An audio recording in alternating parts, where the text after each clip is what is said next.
Pilot ka, Annalyn? Hindi. Katulong ka lang na pinulot ko sa basura. Isang sampalang gumising akin sa gitna ng anunsyo ng aking kamatayan. Habang nilalamon ng apoy ang aking mga pangarap, ang asawa kong si Marco ay humahalakhak sa piling ng iba. Ngunit tandaan nyo, ang ibong binunutan ng balahibo ay matututong lumipad gamit ang sariling dugo. Sino ang magmamaneho ng inyong kaligtasan sa gitna ng bagyo? Hindi mo ba naiintindihan, Annalyn? Katulong ka na lang sa pamamahay na ito, kaya matuto kang lumugar. Isang basurang pinulot ko lang para may mag-alaga sa anak ko. Ang boses ni Marco ay parang latigo na humahagupit sa gitna ng katahimikan ng gabi. Kasabay nito ang malakas na pagbagsak ng mga kubyerto sa sahig na marmol. Isang tunog na tila bumasag din sa huling piraso ng dignidad na pinanghahawakan ni Annalyn. Dahan-dahang ibinaba ni Annalyn ang hawak niyang sandok. Kanina pa siya nakatayo sa mainit na kusina. Tinitiis ang hapdi ng kanyang mga palad na namamagang dahil sa maghapong paglalaba at paglilinis. Nagluto siya ng paboritong sinigang ni Marco. Nagsuot siya ng maayos na damit kahit kupas na dahil ngayong gabi ang kanilang ika-10 anibersaryo ng kasal. Akala niya, ang hapunang ito ay ang muling pagkabuhay ng kanilang pagmamahalan. Akala niya, maaalala ni Marco ang mga panata nila sa ilalim ng dambana. 10 taon na ang nakalilipas. Ngunit, ang bumungad sa kanya sa pintuan ay hindi ang asawang mapagmahal, kundi si Marco na may kasamang ibang babae. Si Clara. Isang babaeng balot ng mamahaling sutla. Ang bawat kuko ay maayos ang pagkakapinta. Malayong malayo sa mga kamay ni Annalyn na puno na ng kalyo at sugat. Marco, anibersaryo natin ngayon. Ang tinig ni Annalyn ay halos isang bulong, nanginginig at puno ng pagsusumamo. Hindi niya magawang tumingin ng diretso kay Clara, na ngayon ay nakakapit ng mahigpit sa braso ng kanyang asawa. Ay isang mapait na tawa ang kumawala sa mga labi ni Marco. Anniversary? Yan lang ba ang iniisip mo? Masyado kang ambisyosa. Tumingin ka sa salamin, Annalyn, hindi ka na ang magandang piloto na pinakasalan ko noon. Ngayon, amoy bawang ka na at mukhang luma. Si Clara na ang bago kong asawa. Siya ang nararapat sa tabi ko, hindi ang isang tulad mong naging palamunin na lang matapos mawala ng trabaho. Tila tumigil ang pag-ikot ng mundo para kay Annalyn. Ang bawat salita ni Marco ay parang mga karayom na isa-isang itinusok sa kanyang puso. Naalala niya kung paano niya isinuko ang kanyang karera bilang isang tanyag na piloto, kung paano niya ibinigay ang kanyang mga pakpak para lamang pagsilbihan ang lalaking ito at ang kanilang anak. Ginawa niya ang lahat. Naging martir siya sa gitna ng kawalan ng respeto ng kanyang biyenan. Naging alipin siya sa sarili niyang tahanan. Lalong nanigas ang kanyang katawan nang makita niya ang hawak ni Clara, isang kulay asul na folder. Iyon ang folder kung saan nakatago ang kanyang lisensya at ang mga sertipiko ng kanyang libu-libong oras sa paglipad. Ang huling simbolo ng kanyang pagkatao. Ito ba ang hinahanap mo, dear? Nakakaloko ang nangiti ni Clara habang dahan-dahang inilalapit ang folder sa apoy ng kandilang itinirik ni Annalyn para sa kanilang hapunan. Sabi kasi ni Marco, wala na itong silbi. Katulad mo, basura na lang din ito. Huwag! Pakiusap, Clara! Susugod sana si Annalyn para bawin ang folder, ngunit mabilis siyang itinulak ni Marco. Bumagsak si Annalyn sa matigas na sahig. Ang kanyang tuhod ay tumama sa kanto ng mesa. Sa harap ng kanyang mga mata, dahan-dahang tinupok ng apoy ang kanyang mga pangarap. Ang mga papel na nagpapatunay na minsan siyang naging reyna ng kalangitan ay naging abo sa loob lamang ng ilang segundo. Ang amoy ng nasusunog na papel ay humalo sa bango ng niluto niyang pagkain, isang mapait na paalala ng kanyang kabiguan. Walang luhang lumabas sa kanyang mga mata. Masyadong masakit para lamang idaan sa yak. Ang kanyang lalamunan ay tila barado ng mapait na lason. Ang kanyang mga kamay, na dati ay matatag na humahawak sa control wheel ng eroplano, ay nanginginig na nakakapit sa laylayan ng kanyang apron. Tumingala siya kay Marco, umaasang makakita kahit katiting na awa. Ngunit ang tanging nakita niya ay ang lamig ng yelo at ang pandidiri.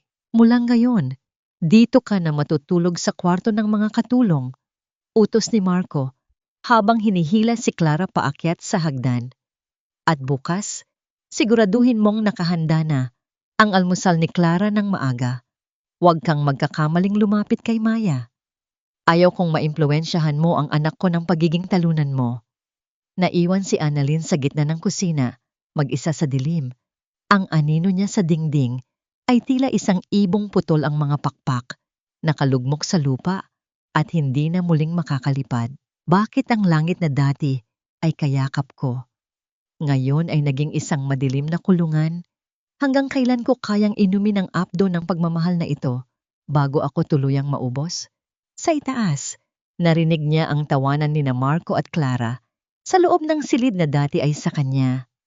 Pero ang mas nagpadurog sa kanya ay ang marinig ang boses ng kanyang anak na si Maya, na tila tinatawag na mommy ang ibang babae. Isang matalim na sakit ang gumuhit sa kanyang dibdib. Hindi lang ang kanyang karera ang kinuha ni Marco. Hindi lang ang kanyang dangal. Ngayon, pati ang puso ng kanyang anak ay unti-unti na ring ninanakaw sa kanya. Tumayo si Annalyn ng dahan-dahan, kahit nanghihina ang kanyang mga binti. Nilapitan niya ang abo ng kanyang lisensya sa sahig. Gamit ang kanyang nanginginig na daliri, hinawakan niya ang itim na alabok. Sa ilalim ng mga abong iyon, nakita niya ang isang maliit na piraso ng gintong insignia na hindi natupok ng apoy. Ang kanyang pilot wings, isang pangako ang nabuo sa kanyang isipan, kasabay ng isang matinding puot na humalo sa kanyang pighati. Hindi pa tapos ang lahat, Marco. Maaring kinuha niyo ang aking langit ngayon, pero darating ang araw na kayo ang magmamakaawang abuti ng aking mga kamay sa gitna ng inyong pagbagsak.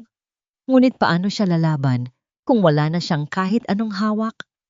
Kung ang bawat pintuan ay nakasara para sa isang katulong na tulad niya? Isang tunog ng busina ng sasakyan sa labas ng kanilang bakod ang bumasag sa kanyang pag-iisip. Isang itim na kotse ang nakatigil doon. Ang ilaw nito ay tila nakatitig sa kanya sa gitna ng kadiliman. Sino ang naroon sa oras na ito? At bakit tila hinihintay siya nito? Mabaho ang kape, Annalyn. Hindi ko alam kung kape ba ito o pinaghugasan ng basahan. Ulitin mo ito. Ngayon din, ang boses ni Clara ay parang isang matalim na kuko na kumakalo sa pandinig ni Annalyn sa gitna ng maliwanag na umaga. Ibinuhos ni Clara ang mainit na kape sa sahig, direkta sa paanan ni Annalyn na nakayapak lamang. Ang mainit na likido ay gumuhit sa balat ni Annalyn, ngunit hindi siya dumaing. Ang hapdi sa kanyang paa ay maliit na bagay lamang kumpara sa apoy na tumutupok sa kanyang loob. 5:00 pa lamang ng madaling araw ay gising na si Annalyn. Piniga niya ang kanyang mga braso na tila bibigay na sa bigat ng mga labahin ni Marco at Clara. Nilinis niya ang buong bahay, ang bahay na siya rin naman ang nagbayad ng down payment gamit ang kanyang naipon noong siya ay lumilipad pa. Ngunit ngayon, ang bawat sulok ng mansyong ito ay tila naging banyaga sa kanya. Nakatulala ka na naman.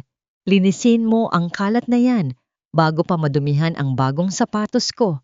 Sigaw muli ni Clara habang marangyang nakaupo sa hapagkainan, hinihintay ang kanyang almusal. Dahan-dahang lumuhod si Annalyn sa sahig. Gamit ang isang lumang basahan, sinimulan niyang punasan ang kape. Ang kanyang refleksyon sa basang sahig ay isang anino ng babaeng hindi niya na makilala. Ang buhok niya ay magulo. Ang kanyang balat ay tila nawalan na ng kulo, at ang kanyang mga mata ay malalim at madilim. Annalyn, isang malamig at autoritanyong boses ang narinig niya mula sa pinto ng komedor. Pumasok si Doña Elena, ang kanyang biyenan. Ang matanda ay laging nakasuot ng perlas at may dalang pamaypay kahit nasa loob lamang ng bahay. Ang bawat hakbang nito ay puno ng pagmamataas. Tila ba ang sahig na tinatapakan nito ay gawa sa ginto. Lalapit sana si Annalyn para gawin ang nakagawiang pagmamano, isang tanda ng respeto na kahit kailan ay hindi kinalimutan ng kanyang mga magulang na ituro sa kanya.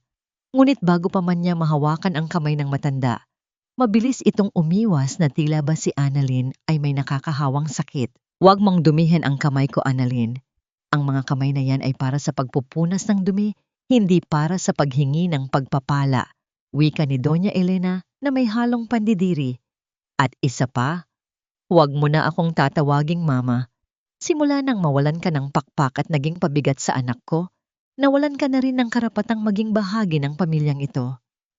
Pero ma, asawa pa rin po ako ni Marco. Mahinang sagot ni Annalyn habang patuloy na nagpupunas ng sahig. Asawa? Sa papel na lang iyon. Sabat ni Clara habang humihigop ng bagong baso ng juice. Ang tunay na asawa ay iyong kayang magbigay ng karangalan at saya kay Marco. Hindi yung tulad mong mukhang tuod at laging malungkot. Kaya nga si Doña Elena, mas pabor sa akin, di ba ma? Naging gitan-gitan ang mga ngipin ni Doña Elena sa isang mapait na ngiti. Tama si Clara, isang pagkakamali ang pagpapakasal ni Marco sa'yo. Anak ka lang ng isang mekaniko na nagkataong marunong magpalipad ng bakal. Huwag mong isipin na ang pagiging piloto mo noon ay sapat na para mapantayan ang dugo namin. Tiniis ni Annalyn ang bawat salita. Alam niya ang takbo ng isip ni Doña Elena. Ang matanda ay nagmula sa isang pamilyang mayaman, ngunit baon sa utang, at ang sahod ni Annalyn bilang piloto ang nagligtas sa kanila noon. Ngunit ngayong wala na siyang maibibigay, itinapon siya na parang isang basyong lata. Habang naglilinis sa ilalim ng malaking sofa sa sala, may nakapa ang mga daliri ni Annalyn, isang maliit na bolang gawa sa guma, ang paboritong laruan ni Maya. Mabilis niyang isinilid ito sa bulsa ng kanyang apron. Iyon na lamang ang tanging koneksyon niya sa kanyang anak, na nasa itaas na silid, na mahigpit na binabantayan ng mga bagong yaya na kinuha ni Clara. Annalyn, halika rito, tawag ni Marco mula sa kanyang opisina. Nagmadali si Annalyn. Pagpasok niya, nakita niya si Marco na nakatalikod, nakatingin sa malawak na bintana. Ang amoy ng mamahaling pabango nito ay humahalo sa amoy ng alak, kahit umagang-umaga pa. Bakit po, Marco? Humarap si Marco, ang kanyang muka ay walang kahit anong emosyon. Gusto ni Clara ng bagong alahas, pero ang pera sa account ko ay kulang pa para sa gusto niyang set. Alam kong may natitira ka pang insurance money mula sa huli mong flight. Ibigay mo sa akin ang card mo. Marco, para kay Maya iyon. Yun na lang ang natitira para sa pag-aaral ng anak natin sa hinaharap. Pagmamatigas ni Annalyn. Lumapit si Marco at hinawakan ng mahigpit ang panga ni Annalyn. Ang higpit ng pagkakahawak nito ay nagdulot ng sakit na gumuhit hanggang sa kanyang bungo. Huwag mo akong sasagutin ng ganyan. Pinatira kita rito. Pinapakain kita. Kahit wala ka namang silbi, ibigay mo ang card o hinding-hindi mo na makikita si Maya kahit sa malayo. Ang banta na iyon ang laging pumapatay sa anumang lakas ng loob ni Annalyn. Dahan-dahan siyang tumango. Ang kanyang puso ay tila dinudurog ng isang malaking bato. Inabot niya ang card sa asawa. Sa bawat segundong lumilipas, tila unti-unting binabaklas ni Marco ang bawat bahagi ng kanyang pagkatao. Nang lumaon ang araw, habang ang lahat ay abala sa paghahanda para sa isang marangyang dinner party na ipapatawag ni Doña Elena, nagtago si Annalyn sa likod ng kusina para kumain. Ang kanyang pagkain ay ang mga tira-tirang kanin at ulam na hindi naubos ni na Clara. Habang isinusubo niya ang malamig na pagkain, narinig niya ang boses ni na Clara at Doña Elena na nag-uusap sa garden. Kailangan na nating tuluyang mawala si Annalyn sa bahay na ito, ma, sabi ni Clara. Masyado siyang matahimik. Natatakot ako na baka may binabalak siya. Huwag kang mag-alala, Clara, sagot ni Doña Elena na may kasamang malutong na tawa. May plano na ako. May nawawalang mamahaling kwintas sa loob ng kwarto ko. At siguradong sa gamit ng aliping iyan, matatagpuan ng mga pulis ang ebidensya bukas. Kapag nakulong siya, wala nang hahadlang sa paglipat ng lahat ng ari-arian sa pangalan niyo ni Marco. Nanigas ang buong katawan ni Annalyn. Ang kutsarang hawak niya ay nahulog at tumama sa pinggan, lumikha ng isang tunog na tila hudyat ng kanyang nalalapit na katapusan. Hindi lang siya gustong gawing alipin, gusto rin nilang sirain ang kanyang pangalan at itapon siya sa likod ng rehas. Sa gitna ng kanyang takot, isang alaala ang biglang pumasok sa kanyang isipan. Isang maliit na kahon na nakita niyang itinatago ni Doña Elena sa ilalim ng kama nito. Isang kahon na may tatak ng pamilyay ng kanyang ama. Bakit nasa kay Doña Elena ang gamit ng tatay niya? Tumayo si Annalyn. Ang kanyang mga mata, na dati ay puno ng luha, ngayon ay nagsisimulang magkaroon ng isang kakaibang liwanag. Kung itatapon nila siya sa apoy, sisiguraduhin niyang hindi siya mag-isang masusunog. Ngunit paano siya makakatakas sa patibong na inihanda nila para sa kanya bukas? At sino ang lalaking kanina pa nakatayo sa labas ng gate, nakatingin sa bintana ng kusina na parang may hinihintay? Mama, ayaw kong sumama. Gusto ko kay mama. Ang boses ni Maya ay parang isang matalim na kutsilyo na humihiwa sa katahimikan ng malawak na salas. Nakita ni Annalyn ang kanyang 6 na taong gulang na anak na pilit na hinihila ni Marco patungo sa nakaparadang sasakyan sa labas. Ang maliliit na kamay ng bata ay pilit na umaabot sa direksyon ni Annalyn. Ang mga mata nito ay punong-puno ng takot at luha. Huwag kang maingay, Maya. Mamasyal lang tayo kasama si Tita Clara mo. Mas masaya doon, maraming laruan. Hindi katulad dito na puro dumi. Bulyaw ni Marco, habang mahigpit na hawak ang braso ng bata. Marco, pakiusap. Huwag mong ilayo ang anak ko. Kahit anong gawin niyo sa akin, tatanggapin ko. Huwag lang si Maya. Sigaw ni Annalyn habang sinusubukang lumapit. Ngunit mabilis siyang hinarang ng 2 bagong yaya na kinuha ni Clara. Ang kanilang mga katawan ay tila isang pader na naghihiwalay sa isang ina at sa kanyang hininga. Sa loob ng kanyang mga palad, mahigpit na hawak ni Annalyn ang tahitahing lumang oso ni Maya. Buong madaling araw niya itong kinumpuni. Tinitiis ang hapdi ng karayom sa kanyang pagod na mga daliri. Umaasang kahit papaano ay maging baon ito ng anak sa kanyang pagtulog. Ngunit ngayon, ang osong iyon ay tila naging isang piping saksi sa kanyang pagkabigo. Masyado kang madumi para sa isang batang katulad ni Maya, Annalyn. Gusto mo bang lumaki siyang katulad mong isang katulong? Mariing sabi ni Marco bago tuluyang isara ang pinto ng kotse. Kasabay ng pag-arangkada ng sasakyan, ang ulan ay biglang bumuhos ng malakas. Ang langit ay tila nakikiramay sa bigat ng nararamdaman ni Annalyn. Tumakbo siya palabas ng gate, binaliwala ang baha at ang dulas ng kalsada. Nadapa siya, ang kanyang mga tuhod ay tumama sa matatalim na bato. Ngunit hindi siya tumigil. Maya, anak. Sigaw niya hanggang sa mawalan na siya ng boses, hanggang sa ang pulang ilaw ng sasakyan ay maglaho na sa kurbada ng kalsada. Naiwan si Annalyn na nakalugmok sa putikan. Ang kanyang katawan ay nanginginig hindi dahil sa lamig, kundi dahil sa kawalan ng pag-asa. Ang bawat patak ng ulan ay tila nagpapaalala sa kanya na wala na siyang kahit ano. Kinuha na nila ang lahat. Annalyn, bumalik ka rito. Ang matinis na boses ni Doña Elena ay narinig mula sa balkonahe. Huwag kang mag-inarte riyan sa ulan. May kailangan kang ipaliwanag sa akin. Dahan-dahang tumayo si Annalyn. Ang kanyang apron ay punong-puno ng putik. Ang kanyang mukha ay basang-basa ng pinaghalong ulan at luha. Pumasok siya sa loob ng bahay, kung saan naghihintay si Doña Elena, kasama ang isang pulis, at si Clara, na may nakakalukong na ngiti sa mga labi. Nawawala ang aking brilyanteng kwintas, Annalyn. Ang kwintas na pamana pa ng aking lola, sabi ni Doña Elena habang itinuturo ang bukas na jewelry box sa ibabaw ng mesa. At ikaw lang ang pumasok sa kwarto ko kaninang umaga para maglinis. Wala po akong kinuha, ma. Alam niyo pong hinding-hindi ko gagawin yan. Mahinang sagot ni Annalyn. Ang kanyang lalamunan ay tila punong-puno ng bubog. Talaga ba? Kung ganoon, bakit hindi natin ipasuri sa pulis ang iyong maliit na silid sa likod? Sabat ni Clara na ngayon ay dahan-dahang lumalapit kay Annalyn. Baka doon mo na itinago ang iyong kinabukasan. Sumunod si Annalyn sa pulis patungo sa kanyang masikip at madilim na kwarto sa tabi ng labahan. Pinanood niya ang paghahalughog ng pulis sa kanyang kaisa-isang bag. Nang ilabas ng pulis ang isang maliit na tela mula sa ilalim ng kanyang unan, tila huminto ang tibok ng puso ni Annalyn. Kumislap ang brilyanteng kwintas sa ilalim ng malamlam na ilaw. Ito ba ang sinasabi mong wala kang kinuha? Tanong ng pulis ng may pagdududa. Hindi sa akin yan.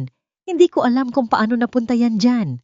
Sigaw ni Annalyn, ngunit ang kanyang tinig ay nalunod sa malakas na tawa ni Doña Elena. Magnanakaw ka na rin pala ngayon, Annalyn. Hindi sapat na palamunin ka. Kailangan mo pang manguha ng hindi sayo, sabi ng matanda. Dalin niyo na siya, officer. Ayaw ko nang makita ang mukha ng babaeng yan sa pamamahay ko. Habang pilit na pinipusasan ng pulis ang nanginginig na mga kamay ni Annalyn, nakita niya si Clara na lumapit sa kanyang tenga. Sabi ko sa'yo, Annalyn, sa lupa ka lang nararapat. Ngayon, mabulok ka sa kulungan habang ako ang tinatawag na mommy ng anak mo. Ang galit na naramdaman ni Annalyn ay tila isang bulkang sasabog. Ngunit bago pa man siya makapagsalita, isang lalaking naka-Amerika na ang biglang pumasok sa pinto ng mansyon.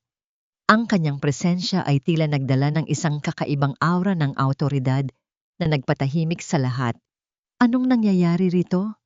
Tanong ng lalaki. Ang kanyang boses ay malalim at pamilyar sa pandinig ni Annalyn. Tumingin si Annalyn sa lalaki. Ang kanyang mga mata ay nanlaki nang makilala niya ito. Siya ang lalaking nakatayo sa labas ng gate kanina.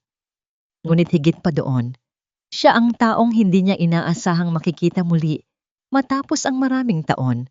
Ang taong nakakaalam ng totoong dahilan kung bakit namatay ang kanyang ama. Captain Ramirez? Bulong ni Annalyn. Ngunit ang titig ni Ramirez ay hindi kay Annalyn, kundi kay Doña Elena, na ngayon ay tila namumutla at hindi makapagsalita. Bakit tila takot na takot ang matanda sa presensya ng lalaking ito? At ano ang kinalaman ng kwintas na itinanim sa gamit ni Annalyn sa sikretong ibinaon na ng panahon? Bitawan niyo siya. Ngayon din, ang boses ni Captain Ramirez ay hindi malakas, ngunit puno ito ng awtoridad na tila nagpatahimik maging sa patak ng ulan sa labas. Lumapit siya sa gitna ng salas, ang kanyang bawat hakbang ay may bigat na tila nagpapakaba sa dibdib ni Doña Elena. Nakatayo si Annalyn doon, nakayuko.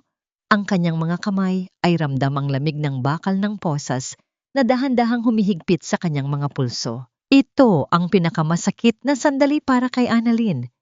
Ang makita siya ng taong dating humahanga sa kanyang galing sa paglipad, ang taong itinuring siyang pinakamagaling na estudyante sa ganitong kalagayan. Isang alipin, isang magnanakaw sa NG Batas at isang talunang ina. Ang kanyang buhok ay basa, ang kanyang apron ay punong-puno ng putik, at ang kanyang dangal ay tila isang basahang ipinampunas sa sahig. Captain Ramirez, anong karapatan mong pumasok sa pamamahay ko at utusan ang mga pulis? Ang tinig ni Doña Elena ay nanginginig, hindi dahil sa galit, kundi dahil sa isang takot na pilit niyang itinatago sa likod ng kanyang mga perlas. Ang karapatan ko, Elena, ay ang katotohanang hawak ko. Malumanay ngunit mapanganib na sagot ni Ramirez. Tiningnan niya ang pulis. Officer, bitawan mo ang babaeng yan. Ang kwintas na hawak mo ay hindi ninakaw. Iyan ay isang pine na sadyang inilagay sa gamit niya. At kung itutuloy niyo ang pag-aresto, sisiguraduhin kong ang buong presinto niyo ay mananagot sa harap ng korte. Dahil sa takot sa impluensya ng pamilya Ramirez sa lungsod, dahan-dahang kinalas ng pulis ang posas. Ramdam ni Annalyn ang pagdaloy muli ng dugo sa kanyang mga kamay, ngunit ang hapdi sa kanyang puso ay nanatili. Hinubad niya ang kanyang maruming apron at binitiwan ito sa sahig, sa mismong paanan ni Clara. Annalyn, sumama ka sa akin, utos ni Ramirez. Sandali, hindi siya pwedeng umalis. Magnanakaw siya. Sigaw ni Clara, na ngayon ay tila nawawalan na ng kontrol sa kanyang maayos na anyo. Humarap si Ramirez kay Clara. Ang kanyang mga mata ay tila dalawang matalim na kidlat. Huwag mong subukan ang pasensya ko, iha. Alam ko kung paano mo nakuha ang posisyon mo sa bahay na ito. At Elena, lumingon siya sa matanda. Ang kahon na itinatago mo sa ilalim ng iyong kama. Ang kahon na may pangalan ni Captain Eduardo Santos. Sisiguraduhin kong mabubuksan natin yon sa tamang panahon. Parang nakakita ng multo si Doña Elena. Napahawak siya sa sandalan ng sofa, ang kanyang muka ay nawalan ng kulay. Hindi na siya nakasagot hanggang sa tuluyang makalabas si Annalyn at si Ramirez sa malawak na pinto ng mansyon. Sumakay sila sa itim na sasakyan. Sa loob, ang amoy ng leather at ang katahimikan ay tila isang estranghero para kay Annalyn. Tumingin siya sa labas ng bintana, pinanood ang unti-unting paglayo ng bahay na naging kulungan niya sa loob ng maraming taon. Bakit niyo po ako tinutulungan, Captain? Tanong ni Annalyn. Ang kanyang boses ay basag at puno ng pagod. Wala na po akong kahit ano. Wala na akong lisensya, wala na akong pera. Wala na ang anak ko. Mayroon ka pa, Annalyn. Sagot ni Ramirez habang diretsong nakatingin sa kalsada. Mayroon kang katotohanan. At ang katotohanan yon ang magbabalik sa iyo sa langit. Ang tatay mo, si Eduardo, hindi siya namatay dahil sa pagkakamali ng piloto. Pinatahimik siya dahil sa kung anong alam niya tungkol sa pamilya ni Marco. Nanigas ang buong katawan ni Annalyn. Ang kanyang ama ay namatay sa isang trahedya sa himpapawid 10 taon na ang nakalilipas, ang mismong taon na nagpakasal siya kay Marco. Ang akala niya ay aksidente ang lahat. Itinigil ni Ramirez ang sasakyan sa harap ng isang lumang hangar sa dulo ng paliparan. Inilabas niya ang isang susi mula sa kanyang bulsa at iniabot ito kay Annalyn. Sa loob ng hangar na ito, may isang eroplanong matagal nang naghihintay sa iyo. Isang lumang Cessna, ngunit ang makina nito ay kasing tatag ng puso mo. Dito tayo magsisimula. Muli mong bubuuin ang iyong mga pakpak sa dilim, habang ang mga kaaway mo ay nagpapakasasa sa liwanag. Kinuha ni Annalyn ang susi. Ang metal nito ay malamig, ngunit tila nagbigay ng isang kakaibang init sa kanyang palad. Tumingala siya sa madilim na langit, kung saan ang mga bituin ay natatakpan pa rin ng makapal na ulap. Paano si Maya, Captain? Paano ko siya mababawi kung isa lang akong talunang piloto sa mata ng mundo? Gumiti ng mapait si Ramirez. Sa oras na makita kanilang muling lumilipad sa itaas ng kanilang mga ulo, Annalyn, sila ang matatalo. Pero bago yon, may kailangan kang malaman tungkol sa kwintas na itinanim nila sa iyo. Hindi iyon kay Doña Elena. Kung hindi sa kanya, kanino po yon? Kay nanay mo yon, Annalyn. Ang kwintas na yon ang huling piraso ng ebidensya na nagpapatunay na ang pamilya ni Marco ang nagnakaw ng lahat mula sa inyo bago ka pa man ipanganak. Bakit nasa pamilya ni Marco ang gamit ng kanyang ina? At anong klaseng kasinungalingan ang binuo ni Marco para makuha ang kanyang tiwala at pag-ibig noon? Huwag kang mag-isip na nandito ka bilang panauhin, Annalyn. Nandito ka dahil kailangan namin ng dagdag na kamay para magligtas ng kahihiyan ng pamilya ko sa harap ng buong bayan. Ang boses ni Marco ay kasing lamig ng yelo sa baso ng alak na kasalukuyang hawak ni Annalyn. Sa gitna ng makulay at maingay na pista ng San Roque, kung saan ang amoy ng litson at sari-saring pagkain ay humahalimuyak sa hangin, nakatayo si Annalyn sa gilid ng mahabang hapag. Suot niya ang isang kupas na t-shirt at isang apron na may mantsa ng grasa, isang malaking kabaligtaran sa mga bisitang nakasuot ng barong at mamahaling bestida. Pumayag si Annalyn na bumalik sa mansion para lamang sa isang kondisyon, ang makasama si Maya kahit 10 minuto lang sa gitna ng pista.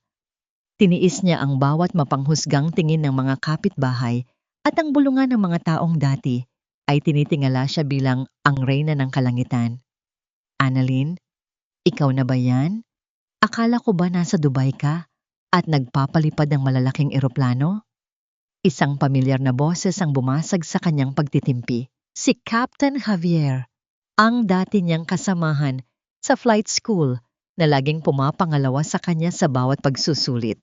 Ngayon, Si Javier ay nakasuot ng malinis at plansadong uniforme ng isang senior pilot, habang si Annalyn ay may hawak na tray ng mga maruming baso. Sayang ka naman, Annalyn. Mula sa cockpit, bagsak ka sa kusina. Siguro nga tama ang sabi nila. Ang mga babaeng piloto, hanggang simulation lang ang galing.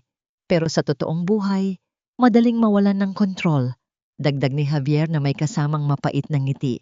Tiningnan ni Annalyn ang kanyang mga kamay.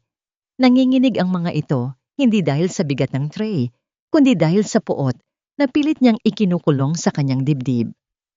Ang bawat salita ni Javier ay parang isang sampal na paulit-ulit na nagpapaalala sa kanya ng kanyang pagbagsak. Gusto niyang sumigaw, gusto niyang sabihing kaya niyang paliparin ang kahit anong eroplano, kahit nakapiring ang mga mata. Pero ang tanging lumabas sa kanyang bibig ay isang mahinang, "Excuse me po, Annalyn, dalhin mo ang mga inuming ito sa table ng mga opisyal. Ngayon na." Utos ni Clara na biglang sumulpot. Suot ang isang matingkad na pulang gown na tila ba siya ang bida ng pista. Sinadya ni Clara na itulak ng bahagya si Annalyn, dahilan upang muntik nang mawalan ng balanse ang huli. Habang naglalakad si Annalyn bit-bit ang mabigat na tray, nakita niya si Maya sa malayo. Ang kanyang anak ay nakaupo sa tabi ni Doña Elena, mukhang malungkot at tila pilit na pinapakain ng matanda. Gustong tumakbo ni Annalyn, gustong yakapin ang anak, pero alam niyang isang maling kilos lang ay tuluyan na siyang ilalayo ni Marco. Biglang nagkaroon ng kaguluhan sa dulo ng tent. Isang malakas na tunog ng pagkabagbag ng mga gamit ang narinig, kasunod ang hiyawan ng mga tao. Isang malaking dekorasyon na may mabibigat na bakal ang biglang natanggal mula sa pagkakasabit at diretsyong nahuhulog sa direksyon kung nasaan ang mga tangke ng gas para sa pagluluto. Nanigas ang lahat. Ang mga tao ay nagtakbuhan, nagtulakan, at nagkagulo. Sa gitna ng panik, walang sino man ang nakapansin na ang apoy mula sa isang kalan ay mabilis na kumakalat patungo sa mga kurtina. Sa isang iglap, bumalik ang instinto ni Annalyn bilang isang piloto. Ang bilis ng isip sa gitna ng krisis. Binitiwan niya ang tray, hindi alintana ang pagbasag ng mga baso sa semento. Tumakbo siya patungo sa main valve ng gas at buong lakas na inikot ito para isara ang daloy. Gamit ang isang basang sako, mabilis niyang tinakpan ang nagsisimulang apoy. Ang bawat galaw niya ay tumpak, mabilis, at walang bahid ng takot. Nang mamatay ang apoy at humupa ang usok, ang lahat ay nakatingin sa kanya. Ang katahimikan ay naging bingi. Si Annalyn, ang katulong na kanilang pinagtatawanan, ay nakatayo sa gitna ng usok. Ang kanyang mga braso ay may kaunting paso, pero ang kanyang mga mata ay nagniningning sa kakaibang tapang. Mula sa madla, isang matandang lalaki na may suot na simpleng polo shirt, ngunit may napakatalas na tingin ang dahan-dahang lumapit. Hindi siya taga roon. Ang kanyang bawat kilos ay nagpapakita ng isang taong sanay sa kapangyarihan. "Maganda ang reflexes mo, iha. Hindi ka lang basta kusinera. Ang kilos mo ay kilos ng isang taong sanay, humawak ng emergency sa itaas." Wika ng matanda. Tumingin si Marco at Clara ng may pagtataka. Hindi nila kilala ang lalaki, pero ramdam nilang hindi ito basta-bastang tao. Samantala, si Doña Elena ay tila lalong namutla nang makita ang matanda. "Sino po kayo?" tanong ni Marco. Sinusubukang ibalik ang kanyang pagmamataas. Hindi sumagot ang matanda kay Marco. Sa halip, kinuha niya ang isang business card at iniabot ito kay Annalyn. "Kung gusto mong muling makita ang langit mula sa ibang perspektibo, tawagan mo ako. Sayang ang pakpak na ibinaon sa lupa." Nang makaalis ang matanda, tiningnan ni Annalyn ang card. Ang pangalang nakasulat doon ay naging sanhi ng mabilis na pagtibok ng kanyang puso. Senior Director ng Civil Aviation Authority. Ngunit sa kabila ng pagkakataong ito, nakita ni Annalyn ang titig ni Clara, isang titig na puno ng lason at panibagong balak. Alam ni Annalyn na ang nangyaring aksidente sa pista ay maaaring simula pa lang ng mas malaking panganib. Bakit tila nakaplano ang pagbagsak ng bakal na iyon? At ano ang sikretong pilit na itinatago ni Doña Elena na tila muling nabubuhay sa bawat pagdaan ng mga taong may kinalaman sa langit? Akala mo ba hindi ko napapansin ang pag-alis-alis mo tuwing hating gabi? Baka nakakalimutan mo, Annalyn, isa kang katulong dito.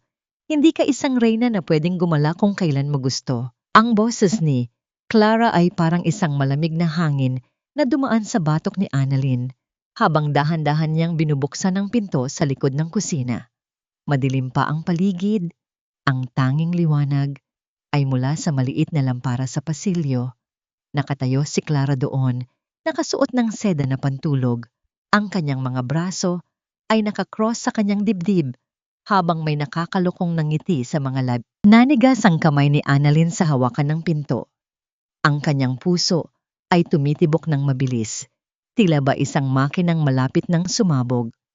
Sa loob ng kanyang bulsa, mahigpit niyang hinawakan ang susi na ibinigay ni Captain Ramirez. Ang kanyang mga paa ay pagod na pagod mula sa ilang oras na paglalakad pabalik-balik sa hangar. At ang kanyang mga daliri ay may mga bagong sugat mula sa paghawak sa mga kinalawang na piyesa ng eroplano. Nagpahangin lang ako sa labas, Clara. Masyadong mainit sa kwarto ko. Mahinang sagot ni Annalyn, pilit na itinatago ang panginginig ng kanyang boses.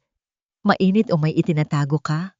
Lumapit si Clara, ang kanyang amoy ng mamahaling pabango ay sumusulasok sa ilong ni Annalyn. Tandaan mo ito, Annalyn. Isang maling kilos mo lang, hinding-hindi mo na makikita ang sikat ng araw. Huwag mong subukang lokohin kami ni Marco. Nang makaalis si Clara, pumasok si Annalyn sa kanyang masikip na kwarto. Napaupo siya sa gilid ng kanyang matigas na papag. Ipinikit niya ang kanyang mga mata at doon, sa gitna ng kadiliman, naramdaman niya muli ang kakaibang panginginig ng control wheel sa kanyang mga palad. Tuwing gabi, sa loob ng nakaraang 2 linggo, lihim siyang pumupunta sa hangar ni Captain Ramirez. Habang ang buong mundo ay natutulog, si Annalyn ay gising, muling binubuhay ang kanyang mga pangarap sa loob ng isang lumang Cessna. Ang bawat gabi ay isang labanan laban sa kanyang sariling katawan. Ang kanyang mga braso na dati ay sanay sa paglilinis ng mga bintana at pagbubuhat ng mabibigat na balde ng tubig ay kailangang muling masanay sa katumpakan ng paglipad. Focus, Annalyn. Ang altitude mo ay bumababa. Ang boses ni Ramirez ay madalas na umaalingaw-ngaw sa loob ng hangar. Hindi ka na isang katulong dito. Ikaw ang kapitan ng iyong tadhana.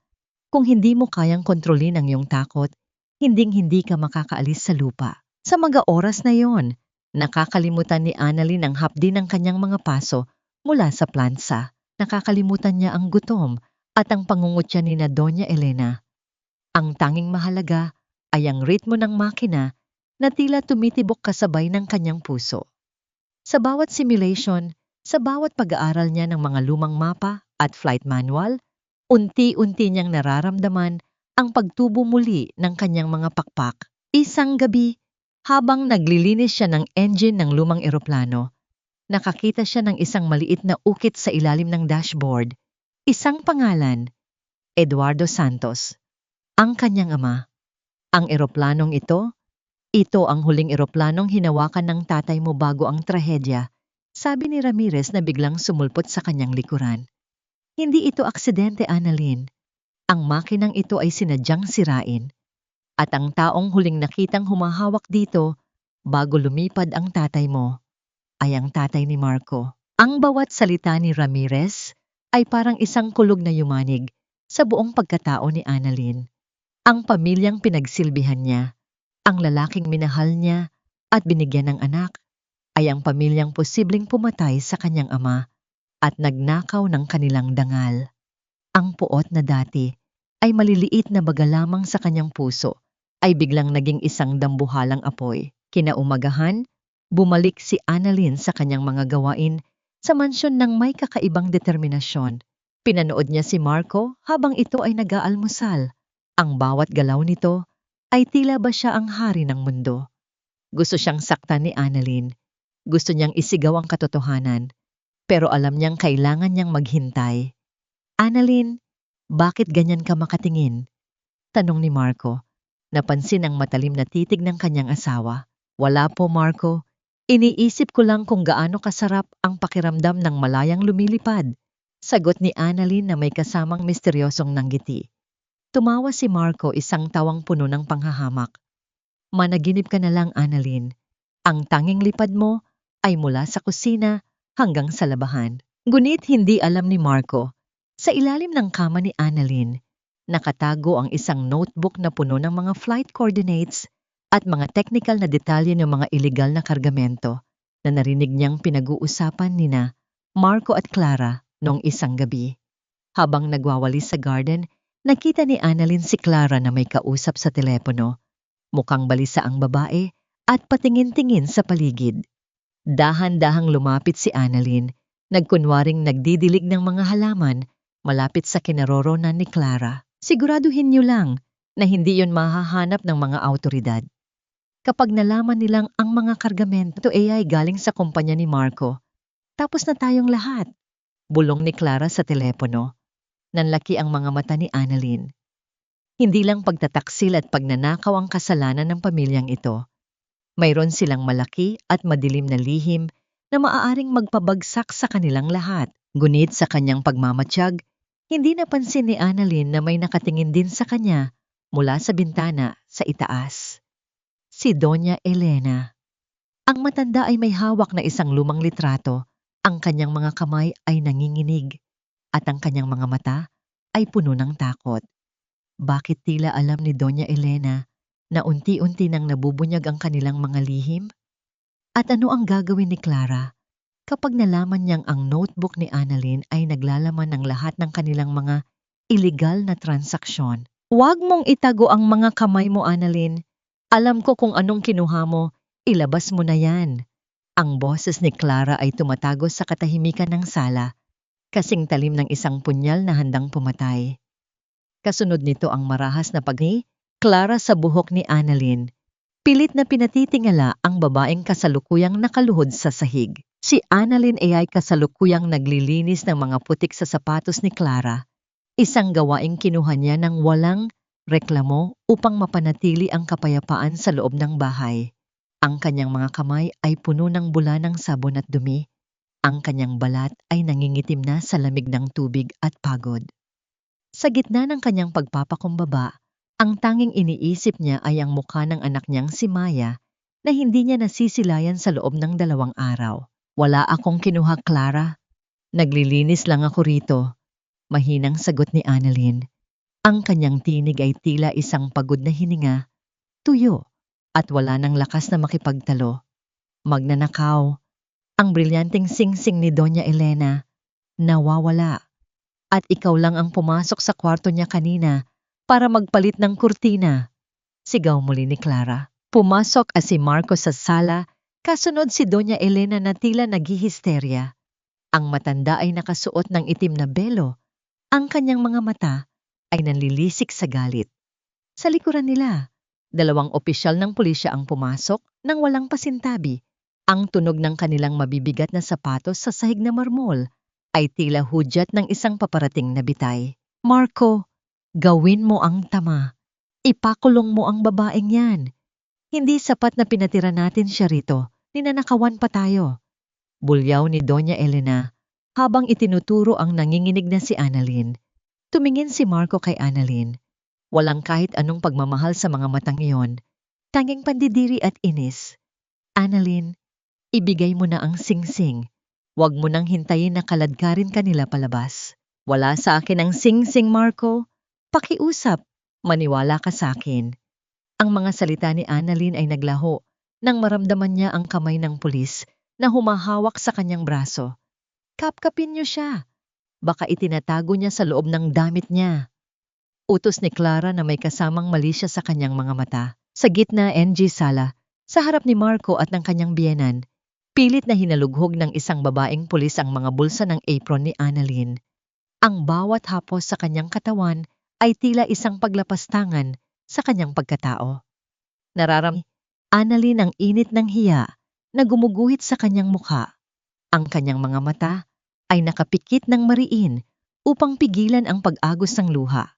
Naisip niya, ito ba ang dulo ng kanyang pagtitiis? Ang mapahiya sa harap ng lalaking minsan niyang inalayan ng kanyang buhay? Nang walang mahanap sa kanyang katawan, nagtungo ang mga pulis sa kanyang maliit na silid sa likod. Pinanood ni Annalyn ang paghahalughog sa kanyang kaisa-isang bag, ang pagtatapon ng kanyang mga lumang damit sa sahig, at ang pagpunit sa kanyang manipis na unan. Biglang may kumislap sa ilalim ng kanyang higaan, isang maliit na kahon ng pelus. Ito ba ang sinasabi mong wala kang kinuha? Tanong ng pulis habang itinataas ang singsing na nagkakahalaga ng milyon-milyon. Nanigas si Annalyn. Alam niyang itinanim yon doon. Alam niyang ito ang huling hakbang ni na Clara upang tuluyan siyang iligpit. Ngunit sa halip na sumigaw o magmakaawa, isang kakaibang katahimikan ang bumalot kay Annalyn. Dahan-dahan siyang tumayo, inayos ang kanyang gusot na damit, at tinitigan ng diretso si Marco. Ang titig na yon ay hindi titig ng isang biktima. Ito ay titig ng isang taong nakakita na ng impyerno at handa ng sunugin ang lahat. Marco? Simula ni Annalyn, ang kanyang boses ay malamig at matatag. Tila ang tunog ng hangin sa mataas na altitude. Tandaan mo ang araw na ito. Ang araw na pinili mong maniwala sa isang kasinungalingan para lamang itapon ang taong nagbigay sa iyo ng lahat. Dalhin niyo na siya. Sigaw ni Marco, umiiwas sa titig ng asawa dahil sa isang hindi maipaliwanag na kaba sa kanyang dibdib. Habang hinihila si Annalyn palabas ng mansyon, dumaan siya sa tabi ni Clara. Nakita niya ang notebook na nakatago sa ilalim ng sofa, ang notebook na naglalaman ng mga illegal na shipments ni na Marco. Hindi ito nahanap ng mga pulis. Ito ang kanyang alas. Ito ang kanyang tanging paraan para makabalik. Hihintayin kita sa langit, Clara. Bulong ni Annalyn nang dumaan siya sa tabi ng babae. Doon, walang putik na pwedeng itago ang baho mo. Nang isara ang pinto ng patrol car, ang huling nakita ni Annalyn ay ang bintana ng silid ni Maya. Ang bata ay nakadungaw doon, umiiyak, at tinatawag ang kanyang pangalan. Ngunit ang boses nito ay nalunod sa tunog ng makina ng sasakyan. Ang puot ay tila naging isang matigas na bakal sa loob ng kanyang dibdib. Hindi lang siya basta susuko. Sa loob ng kulungan, gagamitin niya ang bawat segundo para planuhin ang kanyang pagbabalik. Ngunit, paano niya mapoprotektahan ang notebook kung siya ay nasa loob na ng rehas? At sino ang misteryosong abogado na biglang lumitaw sa istasyon ng pulis? Dala ang isang dokumentong nagsasabing ang lahat ng ari-arian ni Marco ay nakapangalan pa rin sa legal na asawa. Kay Annalyn, pirmahan mo ito, Annalyn. Pirmahan mo ang kasunduan na isinusuko mo ang lahat ng karapatan mo kay Maya at sa mga ari-arian, at palalayain kita sa impyernong ito. Ang boses ni Marco ay nanggagaling sa kabilang panig ng rehas, kasing lamig ng semento sa loob ng kulungang kinasasadlakan ni Annalyn. Inihagis niya ang isang makapal na dokumento sa maliit na butas ng bakal.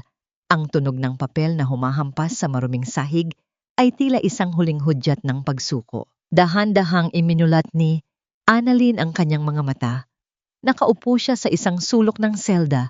Ang kanyang likod ay nakasandal sa pader na puno ng lumot at amoy ng kalawang. Ang kanyang suot na damit ay punong-puno ng mantsa. Ang kanyang mga kuko ay itim na sa dumi. At ang kanyang buhok ay tila naging isang gulo-gulong sinulid. Ang dating reyna ng kalangitan ay mukhang isang ligaw na pusa na itinapon sa basurahan. Isang matalim na sakit ang gumuhit sa kanyang puso nang marinig ang pangalan ng kanyang anak. Ang bawat tibok ng kanyang dibdib ay tila tumatawag kay Maya. Ngunit ang tanging sumasagot ay ang nakabibinging katahimikan ng bilangguan at ang tulo ng tubig mula sa sirang gripo sa malaw. Ayaw ko, Marco. Mahinang sagot ni Annalyn. Ang kanyang boses ay tila isang pagod na kalansing ng bakal, tuyo at halos hindi marinig. Hinding-hindi ko isusuko ang anak ko sa isang lalaking walang dangal na katulad mo. Danggal? Isang mapait na tawa ang kumawala kay Marco. Tingnan mo ang sarili mo, Annalyn. Nakakulong ka dahil sa pagnanakaw. Sino ang maniniwala sa isang kriminal na katulad mo? Si Clara na ang kinikilalang ina ni Maya ngayon. Masaya sila, Annalyn. Masaya ang anak mo dahil hindi na niya kailangang mahiya sa isang inang mukhang basurera. Ang bawat salita ni Marco ay parang isang kutsilyong unti-unting hinihiwa ang natitirang lakas ni Annalyn. Ang imahe ni Maya na tinatawag na Mommy. Ang ibang babae ay tila isang lason na kumakalat sa kanyang mga ugat. Naramdaman niya ang init ng luhang nagbabadyang pumatak, ngunit pilit niya itong pinigil. Hindi niya hahayaang makita ni Marco ang kanyang pagkatalo. Alam ko kung bakit ka nagmamadali. Marco, sabi ni Annalyn, dahan-dahang tumatayo kahit nanginginig ang kanyang mga binti. Lumapit siya sa rehas. Ang kanyang mga mata ay nagniningning sa isang kakaibang liwanag na nagpakaba kay Marco. Nalaman ko na ang lahat. Ang bahay na tinitirhan niyo, ang kumpanyang ipinagmamalaki mo. Lahat ng yon ay nakapangalan pa rin sa akin. Hindi mo maibebenta ang mga kargamento mo. Hindi mo makukuha ang mga pautang mo nang wala ang pirma ko. Kaya mo ako gustong iligpit, di ba? Nawala ang nanggiti sa mga labi ni Marco. Ang kanyang muka ay naging kasing itim ng gabi. Hinawakan niya ng mahigpit ang mga rehas. Ang tunog ng bakal na nagtatama ay tila isang babala. Mabulok ka rito, Annalyn. Isang pirma mo lang, magiging maayos ang buhay mo. Pero dahil pinili mong lumaban, sisiguraduhin kong huling beses mo na itong makikita ang liwanag ng araw. Bulyaw ni Marco bago mabilis na tumalikod at umalis. Naiwan si Annalyn sa dilim. Ang bawat segundo sa loob ng selda ay tila isang taon ng paghihirap. Ang pagkain na ibinibigay sa kanya, isang tuyong piraso ng tinapay at isang mangkok ng malabnaw na sabaw, ay tila naging bato sa kanyang lalamunan. Ngunit sa tuwing nararamdaman niya ang gutom at pagod, inaalala niya ang mga coordinates na itinatago niya sa kanyang isipan. Nung gabing iyon, habang ang buong presinto ay tahimik, isang matandang babaeng bilanggo ang lumapit kay Annalyn. Ang mukha nito ay puno ng mga kulubot, ngunit ang mga mata nito ay may taglay na karunungan. Huwag mong hayaang kainin ka ng dilim, anak. Bulong ng matanda. Ang ibong may sugat ay mas matayog lumipad kapag magaling na ang kanyang mga pakpak. May naghihintay sa iyo sa labas. Sino po? Tanong ni Annalyn. Ang taong hindi nakakalimot sa utang na loob. Sagot ng matanda, bago dahan-dahang lumayo. Kinabukasan, isang balita ang yumanig sa buong selda. Ang kumpanya ni Marco ay nasasangkot sa isang malaking iskandalo ng pagpupuslit ng mga iligal na kemikal. Ang mga awtoridad ay naghahanap ng kumpirmasyon at ang tanging taong pwedeng magbigay ng legal na access sa mga dokumento ay ang legal na may-ari ng kumpanya, si Annalyn. Biglang bumukas ang pinto ng selda. Hindi ang mga pulis ang naroon, kundi ang misteryosong abogado na dala ang isang order mula sa mataas na korte. Annalyn Santos Bernardo, laya ka na. Ang kasong isinampalaban sa iyo ay ibinasura dahil sa kawalan ng ebidensya at pag-amin ng isang saksi na binayaran siya para itanim ang singsing, pahayag ng abogado. Nang lumabas si Annalyn sa pintuan ng presinto, ang liwanag ng araw ay tila sumugat sa kanyang mga mata. Tatapat ng kalsada, nakatayo si Captain Ramirez kasama ang isang babaeng hindi niya inaasahang makikita. Ang dating yaya ni Maya na tinanggal ni Clara. Annalyn, kailangang nating magmadali, sabi ni Ramirez. Si Maya. Itinatago siya ni Marco sa isang liblib na rest house sa Batangas at balak nilang tumakas palabas ng bansa gamit ang isang pribadong eroplano bukas ng umaga. Nanigas ang buong katawan ni Annalyn. Ang kanyang puso ay tumibok ng napakabilis. Tila isang makina ng eroplanong handa nang lumipad. Ang oras ay hindi na niya kakampi, ngunit paano niya mahahabol ang isang eroplano kung wala siyang lisensya at wala siyang sasakyan? At anong gagawin niya kapag nalaman niyang ang eroplanong gagamitin ni Marco sa pagtakas ay ang mismong eroplanong may sira na naging sanhi ng kamatayan ng kanyang ama? Wala nang tatanggap sa isang ex-convict na pilotong tulad mo. Dito ka sa sahig. Maglinis ng dumi ng mga totoong piloto.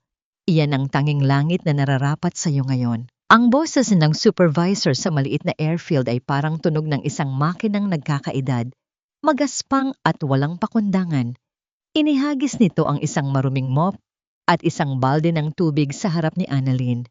Ang tubig na tumalsik ay nagmantsa sa kanyang lumang sapatos, ang kaisa-isang pares na natitira sa kanya matapos siyang palayasin sa sariling tahanan. Dahan-dahan itong kinuha ni Annalyn. Ang kanyang mga kamay, na dati ay sanay sa pagpindot ng mga sensitibong button sa cockpit, ngayon ay mahigpit na nakakapit sa kahoy na hawakan ng emop. Nararamdaman niya ang amoy ng jet fuel sa hangin. Ang amoy na dati ay nagbibigay sa kanya ng sigla, ngunit ngayon ay tila isang mapait na paalala ng lahat ng kanyang nawala.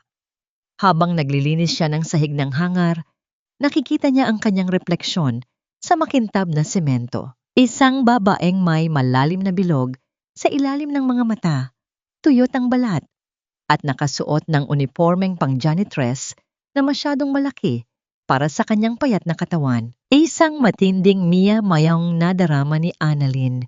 Sa itaas niya, naririnig niya ang ugong ng mga makina ng eroplanong naghahanda sa paglipad. Doon siya nararapat, sa itaas ng mga ulap, malaya at tinitingala. Ngunit narito siya, nakaluhod, pinupunasan ang mga bakas ng langis at putik na iniwan ng mga taong hindi man lang siya tinitingnan sa mga mata. Annalyn, tama na muna yan. Kumain ka muna. Ang boses ni Captain Ramirez ay narinig mula sa gilid ng isang lumang Cessna. Lumapit si Annalyn at naupo sa isang sirang crate ng kahoy. Inabutan siya ni Ramirez ng isang supot ng pandesal at isang plastik ng kape. Ang init ng kape ay tila nagbigay ng kaunting buhay sa kanyang nanlalamig na mga daliri. Pasensya ka na, Captain. Ito lang ang trabahong nakuha ko para hindi ako paghinalaan ni na Marco. Mahinang sabi ni Annalyn habang dahan-dahang kumakagat sa tinapay. Ang bawat lunok niya ay tila may kasamang bubog ng pait. Kailangan kong mapalapit sa hangar na ginagamit nila. Alam kong dito nila dinadaan ang mga ilegal na kargamento. Masyadong mapangganib ang ginagawa mo, Annalyn. Babala ni Ramirez, ang kanyang muka ay puno ng pag-aalala. Si Marco ay desperado na. Kung malaman nilang nandoon ka, hindi lang ang lisensya mo ang mawawala. Maaaring pati ang buhay mo. Wala na akong buhay kung wala si Maya, Captain. Sagot ni Annalyn. Ang kanyang mga mata ay biglang nagkaroon ng isang matalim na liwanag. Gagawin ko ang lahat. Magiging anino ako sa paligid nila hanggang sa mahanap ko ang butas na magpapabagsak sa kanila. Sa sumunod na mga araw, naging isang piping saksi si Annalyn sa mga lihim na kilos sa loob ng airfield habang naglilinis siya sa madidilim na sulok. Matalas ang kanyang pakinig sa bawat bulungan ng mga tauhan ni Marco. Natutunan niyang basahin ang mga schedule ng flight nang hindi tinitingnan ang mga logbook. Alam niya kung aling eroplano ang kargado ng higit sa limitasyon at kung aling piloto ang binabayaran para pumikit sa mga irregularidad. Isang gabi, habang nagkukunwari siyang nagtatapon ng basura sa likod ng malaking bodega, nakita niya ang sasakyan ni Clara. Bumaba ang babae. Suot ang isang mamahaling jacket at shades kahit madilim na. May kausap itong isang lalaking tila isang dayuhan. Siguraduhin mo na ang mga container na may markang medical supplies ay hindi dadaan sa inspection. Maring utos ni Clara. Dadalhin namin yan sa Palawan bago kami tuluyang lumabas ng bansa kasama ang bata. Nanigas ang buong katawan ni Annalyn sa likod ng basurahan. Medical supplies? Alam niyang hindi iyon gamot. Ang mga container na yon ay ang mga kemikal na ginagamit sa iligal na paggawa ng mga pampasabog o droga. Ang mismong kargamento na nagpabagsak sa eroplano ng kanyang ama noon. Nang makaalis si Clara, dahan-dahang lumapit si Annalyn sa container na naiwan sa labas. Gamit ang isang maliit na screwdriver na itinago niya sa kanyang bulsa, pilit niyang binuksan ang gilid nito. Sa loob, tumambad sa kanya ang mga selyadong drum na may nakakatakot na simbolo, ngunit hindi lang iyon ang nahanap niya. Sa ibabaw ng isa sa mga drum, may nakapatong na isang maliit na gamit. Isang kulay rosas na backpack. Kay Maya iyon. Naramdaman ni Annalyn ang isang matinding kaba na humalo sa kanyang galit. Ginagamit nila ang mga gamit ng kanyang anak para itago ang baho ng kanilang operasyon. Ang bawat hininga ni Annalyn ay naging mabilis. Ang kanyang puso ay tila isang tambol na nagpapahiwatig ng papalapit na giyera. Bakit nasa gitna ng mga ilegal na kargamento ang gamit ng kanyang anak? Balak ba nilang gawing panangga si Maya kung sakaling mahuli sila? Biglang narinig ni Annalyn ang tunog ng mga yabag ng sapatos na papalapit sa kanyang kinaroroonan. Ang liwanag ng isang flashlight ay nagsimulang gumuhit sa dilim, papunta sa direksyon kung nasaan siya. Sino yan? Sino ang nangingialam dito? Sigaw ng isang lalaking guard. Mabilis na isinara ni Annalyn ang container at nagtago sa ilalim ng isang malaking truck. Ang kanyang hininga ay pinigil niya ng husto. Ang kanyang katawan ay nakadikit sa malamig at madulas na bakal. Habang nakikita niya ang binti ng guard na dumadaan sa harap niya, isang tanong ang paulit-ulit na bumubulong sa kanyang isipan. Hanggang kailan ko kayang manatili sa dilim bago ako tuluyang lamunin ng panganib na ito? At kung sakaling mahuli ako ngayon, sino ang magliligtas kay Maya mula sa mga halimaw na ito? Hindi mo na ako mapapabagsak, Marco. Kahit sa putik ako nanggaling, marunong pa rin akong tumingala sa langit na kinuha niyo sa akin. Ang boses ni Annalyn ay tila isang bulong sa hangin, ngunit puno ito ng determinasyong hindi kayang buwagin ng kahit anong bagyo. Habang nakadikit ang kanyang dibdib sa malamig at malangis na semento sa ilalim ng dambuhalang truck, ramdam niya ang bawat tibok ng kanyang puso na tila isang tambol ng digmaan. Ang flashlight ng guard ay dumaan sa harap ng kanyang mga mata, isang guhit ng liwanag na naghihiwalay sa kanyang kalayaan at sa tuluyang pagkadurog. Nang tuluyang lumayo ang mga yabag ng guard, dahan-dahang gumapang palabas si Annalyn. Ang kanyang uniforme ng janitress ay punong-puno na ng grasa, ang kanyang mga siko ay may gasgas mula sa magaspang na kalsada, ngunit hindi niya nararamdaman ang hapdi. Ang tanging nararamdaman niya ay ang bigat ng kulay rosas na backpack ni Maya na ngayon ay nakasukbit na sa kanyang balikat. Yakap-yakap niya ito na tila ba yun ang kanyang huling hininga. Patawad, Maya. Patawad dahil hinayaan kong maging ganito ang buhay natin. Bulong niya habang hinahaplos ang tela ng bag na amoy ng lason at chemical. Kinabukasan, ang hanger ay nabalot ng isang kakaibang tensyon. Hindi alam ni Marco, ang kanyang alipin na tagalinis ng banyo ay wala na roon. Sa halip, sa loob ng opisina ng Civil Aviation Authority, isang babae ang nakatayo nang matuwid sa harap ng mga opisyal. Ang kanyang buhok ay maayos na nakapusod, ang kanyang muka ay malinis at maaliwalas, at suot niya ang isang simpleng puting blusa na tila ba isang puting bandera ng kanyang muling pagkabuhay. Captain Annalyn Santos Bernardo, reporting for recertification, Marine niyang pahayag. Nagkatinginan ang mga panelist. Alam nila ang balita tungkol sa kanyang pagkakulong, tungkol sa iskandalong bumalot sa kanyang pangalan. Ngunit sa likod ng mga panelist, nakaupo si Captain Ramirez. Ang kanyang mga mata ay nagbibigay ng lakas kay Annalyn. Masyadong matagal kang nawala sa cockpit, Annalyn. Sigurado ka bang kaya mo pa?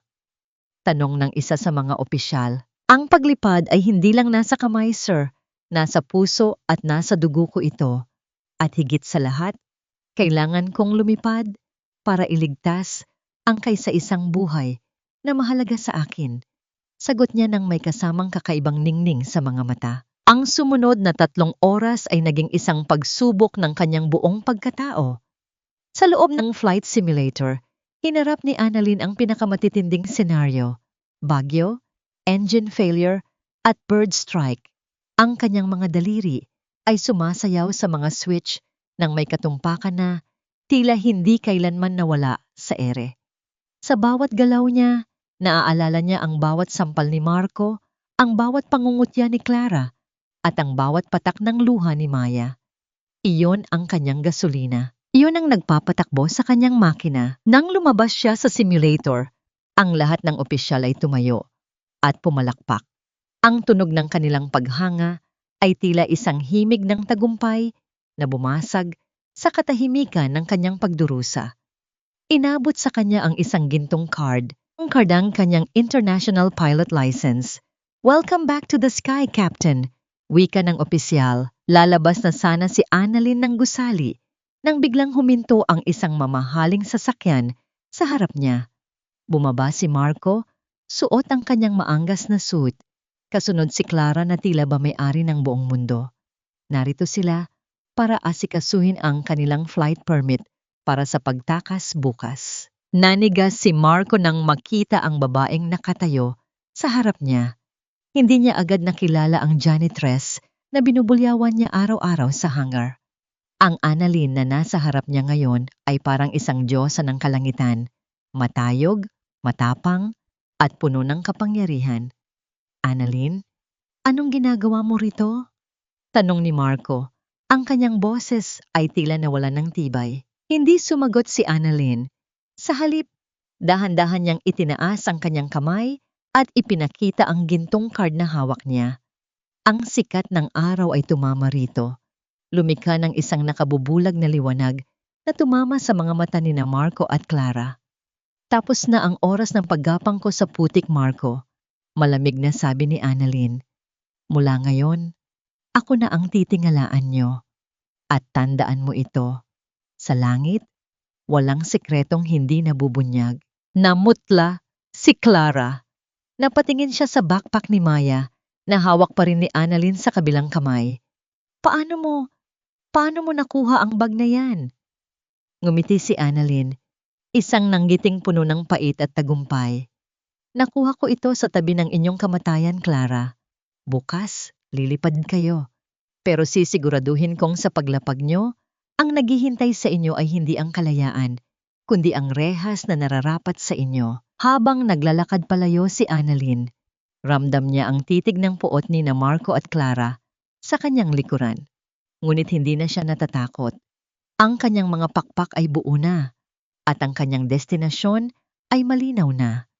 Ngunit sa gitna ng kanyang tagumpay, isang mensahe ang natanggap niya mula sa isang hindi kilalang numero. Isang litrato ni Maya na nakatali sa loob ng isang madilim na silid at may nakasulat na, "Isang maling galaw mo sa himpapawid at hinding-hindi na makakababa ang anak mo." Ang kaba sa dibi-dibi ni Annalyn ay tila isang biglaang turbulence. Paano niya maliligtas ang kanyang anak kung ang buhay nito ay nakataya sa mismong flight na kailangan niyang manipulahin? Anak mo o ang lisensya mo, Annalyn? Pumili ka. Dahil sa oras na lumipad ka bukas nang wala ang basbas ko, bangkay na ang sasalubong sa iyo paglapag mo. Ang boses ni Marco sa kabilang linya ng telepono ay parang laso na dahan-dahang pumapasok sa tenga ni Annalyn, malamig, walang puso, at puno ng pananakot. Nakatayo si Annalyn sa gitna ng parking lot ng airport. Hawak-hawak ang kanyang bagong lisensya na tila ba isa itong piraso ng mainit na bakal na gustong sunugin ang kanyang palad. Sa kabilang kamay, mahigpit niyang yakap ang kulay rosas na backpack ni Maya, ang tanging amoy na nagpapaalala sa kanya na mayroon pa siyang dahilan para huminga. Tila gumuho ang semento sa ilalim ng kanyang mga paa. Ang liwanag ng sikat ng araw na kanina ay nagbibigay sa kanya ng pag-asa. Ngayon ay tila nanununuok. Ang kanyang paningin ay lumabo. Ang paligid ay naging isang malaking gulo ng mga kulay at ingay ng mga makina ng eroplano sa malayo. Ang kanyang mga tuhod ay nanginginig at naramdaman niya ang isang matinding lamig na gumagapang mula sa kanyang mga daliri hanggang sa kanyang batok. Anong klaseng ama ang gagamitin ang sariling dugo at laman para lamang protektahan ang kanyang mga ilegal na gawain? Paano naging ganito kalupit ang lalaking minsan niyang pinangakuan ng habambuhay na katapatan? "Marco, pakiusap. Huwag ang bata. Gawin mo na ang lahat sa akin. Huwag lang si Maya," bulong ni Annalyn.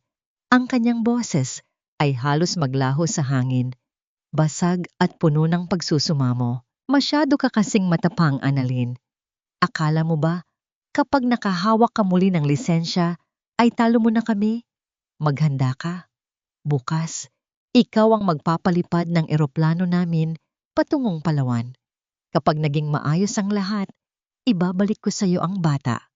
Pero kapag nagsumbong ka sa mga pulis, huling alaala mo na ang litratong ipinadala ko. Huling banta ni Marco bago pinutol ang tawag. Napaupo si Annalyn sa gilid ng kanyang sasakyan. Hindi alintana ang dumi ng kalsada sa kanyang malinis na blusa. Isinubsob niya ang kanyang muka sa backpack ni Maya.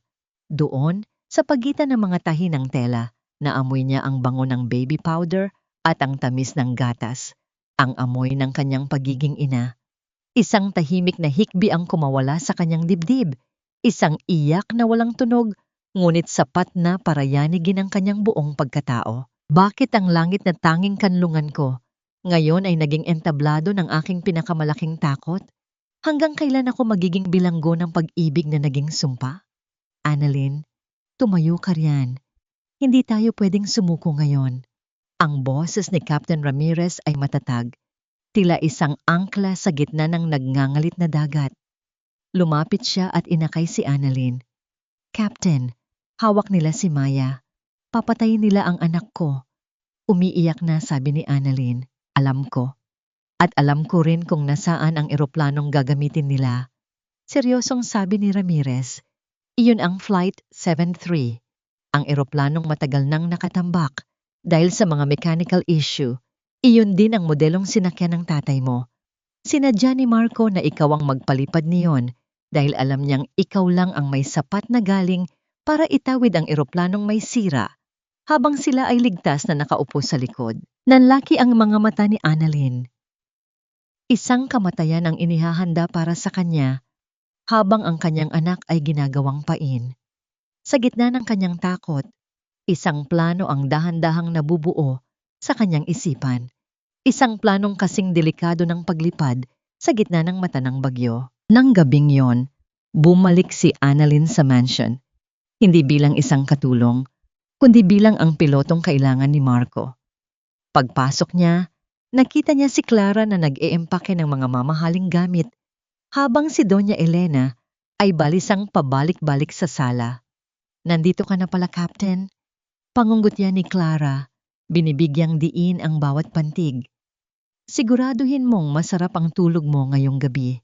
Dahil bukas, baka yun na ang huling pagpikit ng mga mata mo. Hindi siya sinagot ni Annalyn. Dire-diretso siyang pumasok sa dating silid ni Maya. Doon, nakakalat ang mga laruan ng bata. Pinulot ni Annalyn ang isang maliit na sapatos. Sa loob nito, may nakita siyang isang pirasong papel na may drawing ng isang eroplano at isang maliit na batang babae. Sa ibaba, may nakasulat na, Mama, fly high. Ang hapidi sa kanyang puso ay napalitan ng isang malamig na determinasyon. Tumingin siya sa salamin at hindi na ang talo ng Annalyn ang nakita niya. Ang kanyang mga mata ay kasing talas na ng agila. Annalyn, handa na ang flight plan. 6:00 ng umaga ang take-off. Sabi ni Marco na pumasok sa silid. Hawak ang isang baril na nakasukbit sa kanyang baywang. Handa na rin ako, Marco. Sagot ni Annalyn. Ang kanyang boses ay wala ng bakas ng takot. Pero sisiguraduhin mong nasa airport si Maya bago tayo lumipad. Kung hindi, hinding-hindi aalis ang eroplanong yan sa lupa, kahit patayin mo pa ako. Tumawa si Marco, isang tawang tila galing sa impyerno. Huwag kang mag-alala. Magkakasama kayo sa himpapawid. Doon kayo magtatatapos. Habang papalabas si Marco, may nahulog na isang maliit na susi mula sa kanyang bulsa. Mabilis itong tinakpan ni Annalyn ng kanyang paa. Nang makaalis ang asawa, kinuha niya ang susi. May nakasulat na numero rito, Room 402, South Wing. Ito na kaya ang lugar kung nasaan si Maya? O isa na naman itong patibong para tuluyan siyang ilubog sa kadiliman? Huwag kang mag-alala, Annalyn. Bibigyan kita ng marangyang libing pagkatapos ng lahat ng ito. Iyon ang huling regalong ibibigay ko sa asawa kong tapat, ngunit hangal. Ang boses ni Marco ay may halong halakhak habang inilalapag niya ang baso ng mamahaling wine sa ibabaw ng piano. Ang bawat salita niya ay tila isang malakas na sampal Sa gitna ng malamig na gabi, sa ilalim ng malalaking Chandra NG Mansion, nakatayo si Annalyn. Tinitiyak na maayos ang pagkakaempake ng mga gamit ni Clara, ang babaeng nagnakaw ng kanyang buhay. Ang kanyang mga daliri ay nanginginig habang itinutupi ang mga sedang damit. Ang gunit ang kanyang isipan ay nakatuon sa isang bagay lamang, ang malamig na metal ng susi na nakatago sa loob ng kanyang medyas. Naramdaman ni Annalyn ang isang matinding paninikip sa kanyang lalamunan. Tila ba may isang kamay na sumasakal sa kanya sa bawat hininga. Ang kanyang puso ay tumitibok ng mabilis, lumilikha ng isang ritmo ng takot at pag-asa na gumuguhit sa kanyang dibdib. Bakit kailangang maging ganito kalupit ang tadhana? Bakit ang taong pinagkatiwalaan niya ng kanyang puso ay siya ring maghuhukay ng kanyang libingan? Nang sumapit ang 2:00 ng madaling araw, nang ang buong mansyon ay balot na ng nakabubulag na katahimikan, dahan-dahang bumangon si Annalyn. Binaliwala niya ang hapdi ng kanyang mga tuhod na may mga pasa pa mula sa pagkakulong. Gamit ang isang maliit na flashlight, tinahak niya ang madilim na pasilyo patungo sa South Wing, isang bahagi ng bahay na matagal nang ipinagbabawal puntahan. Ang bawat hakbang niya sa sahig na kahoy ay tila isang malakas na tunog sa kanyang pandinig, kahit na wala namang naririnig. Ang hangin sa pasilyo ay malamig at amoy ng alikabok at luma. Narating niya ang pinto na may markang 402. Sa nanginginig na kamay, ipinasok niya ang susi. Ang tunog ng mekanismo ng lock na gumagalaw ay tila isang hudyat ng pagbubukas ng isang madilim na sikreto. Pagbukas ng pinto, hindi si Maya ang sumalubong sa kanya. Ang silid ay puno ng mga lumang kagamitan sa paglilipad, mga dokumentong may mantsa na ng panahon, at isang itim na kahon na may tatak ng kumpanya ng kanyang ama. Ngunit sa gitna ng mesa, may isang laptop na nakabukas. Dali-daling tiningnan ni Annalyn ang screen. Tumambad sa kanya ang flight plan para sa Flight 73. Ngunit hindi lang iyon. May isang video file na may pamagat na Final Protocol. Pinindot niya ang play. Ang video ay nagpapakita kay Marco at sa isang mekaniko na sadyang pinuputol ang mga wire ng hydraulic system ng eroplano. Siguraduhin mong sasabog ang makina pagtuntong ng 10,000 talampakan, sabi ni Marco sa video. Kailangang magmukhang aksidente at kasalanan ng piloto. Si Annalyn ang babagsak kasama ang mga ebidensya ng kemikal, habang tayo ay ligtas na makakaalis gamit ang emergency pod sa likod. Napahawak si Annalyn sa mesa para hindi matumba. Ang kanyang buong katawan ay tila naging yelo. Hindi lang siya papatayin. Gagawin siyang sacrificial lamb para pagtakpan ang lahat ng dumi ng pamilya Bernardo. At ang mas masakit, balak nilang iwan si Maya sa isang hiwalay na lokasyon para maging bihag habang buhay kung sakaling may mabuhay sa trahedya. Anong ginagawa mo rito, Annalyn? Ang boses ay galing sa dilim, sa likod ng pinto. Dahan-dahang lumingon si Annalyn. Nakatayo doon si Doña Elena, suot ang kanyang itim na pantulog. Ang kanyang muka ay tila isang bunggo sa ilalim ng liwanag ng buwan. Hawak ng matanda ang isang maliit na baril, nakatutok ng diretso sa puso ni Annalyn. Ma, alam niyo ba ang balak ng anak niyo? Papatayin niya ako. Papatayin niya ang nanay ng apo niyo. Sigaw ni Annalyn, ang kanyang boses ay puno ng pait. Alam ko ang lahat, Annalyn. Malamig na sagot ni Doña Elena. Ang pamilyang ito ay nabubuhay sa mga lihim, at ang lihim na natuklasan ng tatay mo noon ang dahilan kung bakit kailangang mamatay ang pamilya. Santos, akala ko, sapat na ang gawin kang alipin para manahimik ka, pero sadyang matigas ang ulo mo katulad ng iyong ama. Isang malakas na tunog ng kidlat ang gumuhit sa langit. Nagbibigay ng panandali ang liwanag sa loob ng silid. Nakita ni Annalyn ang takot sa mga mata ng matanda. Isang takot na nanggagaling sa konsensya na pilit nilulunod ng kapangyarihan. Ibigay mo ang laptop, Annalyn. Ngayon din. Utos ni Doña Elena habang dahan-dahang hinihila ang trigger. Sa sandaling iyon, narinig ang tunog ng mabilis na mga yabag sa pasilyo. Ang pinto ay biglang bumukas ng malakas. Elena, Tama na. Sino ang dumating sa gitna ng madilim na silid na ito? At paano mababago ng bagong dating ang takbo ng nakamamatay na gabing ito? Mamatay ka man sa itaas.